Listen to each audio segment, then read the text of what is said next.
Beats of spiritual stories की सभी videos को देखने के लिए सब्सक्राइब करें और बेल आइकन पर प्रेस करें।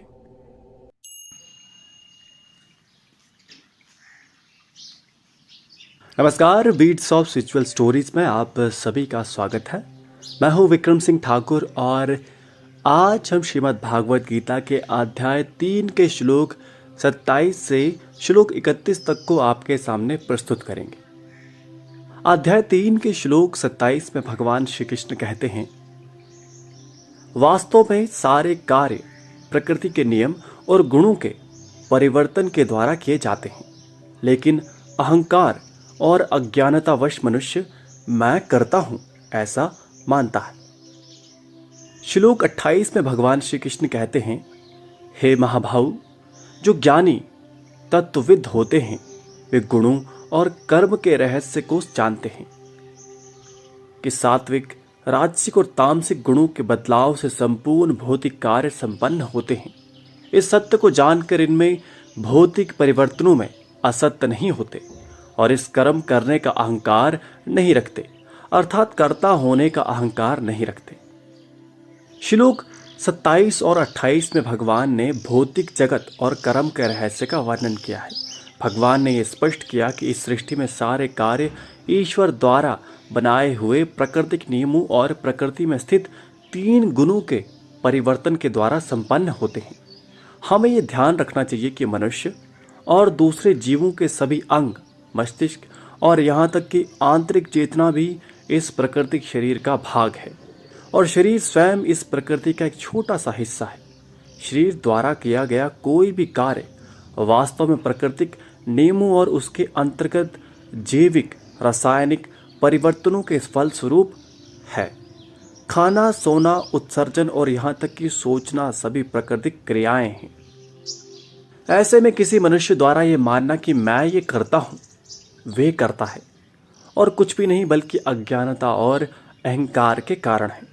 जो ज्ञानी होते हैं वे शरीर और उसके द्वारा किए गए कार्यों को करने का अहंकार नहीं करते हैं और कर्मों में असत्य नहीं होते हैं।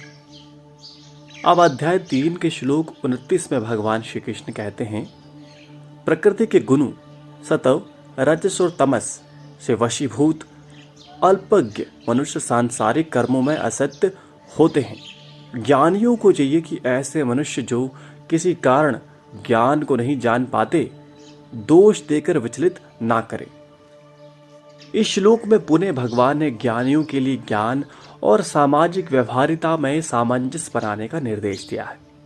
ज्ञान का प्रयोग सामाजिक भलाई के लिए होना चाहिए, ना कि प्रदर्शन के लिए। भगवान ने स्पष्ट किया कि निसंदेह सांसारिक मोह से मुक्त होकर आत्मज्ञान प्राप्त करना प्रत्येक मनुष्य के जीवन का परम लक्ष्य है और मनुष्य के लिए सर्वोत्तम है। लेकिन इसका ये अर्थ नहीं कि जो ज्ञानी नहीं है वे पापी है। ज्ञान और पाप के बीच में सामान्य व्यवहारिक जीवन भी है, जिसमें अधिकतर मनुष्य ज्ञानी नहीं होते हुए भी निष्पाप हो सकते हैं। तीनों गुणों को समझना कठिन है, इसलिए यह स्वाभाविक है कि बहुत लोग ज्ञान की अवस्था प्राप्त ना कर पाएं। ऐसी अवस्था में मनुष्य अपने स्वाभाविक जीवन जीते हैं जो सांसारिक है।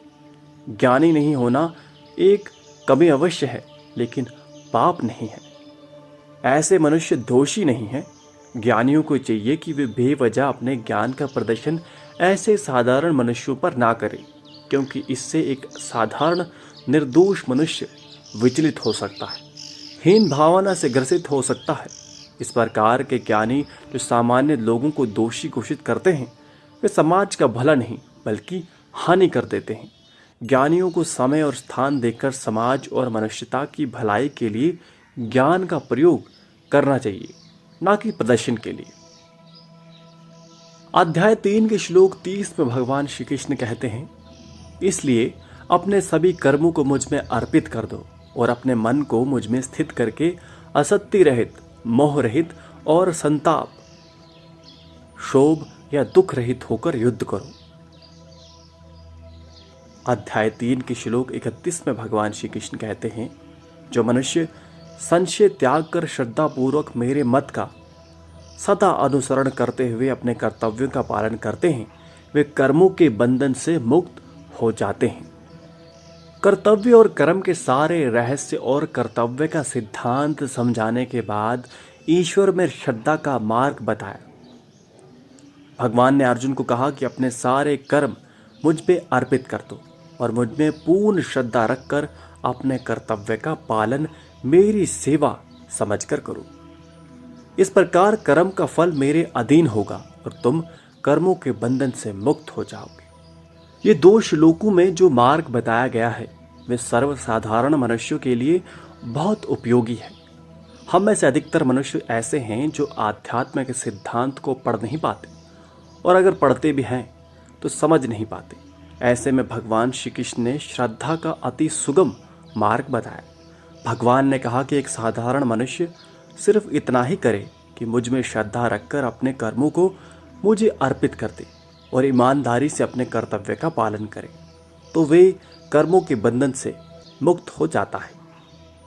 तो ये था अध्याय 3 के श्लोक 27 से 31 तक की व्याख्या और इसी के साथ आज का वीडियो यहीं समाप्त होता है। श्लोक 31 से आगे के श्लोकों को सुनने के लिए हमारे चैनल को सब्सक्राइब ज़रूर करें व बेल आइकन पर प्रेस करें। धन्यवाद। जय श्री कृष्ण।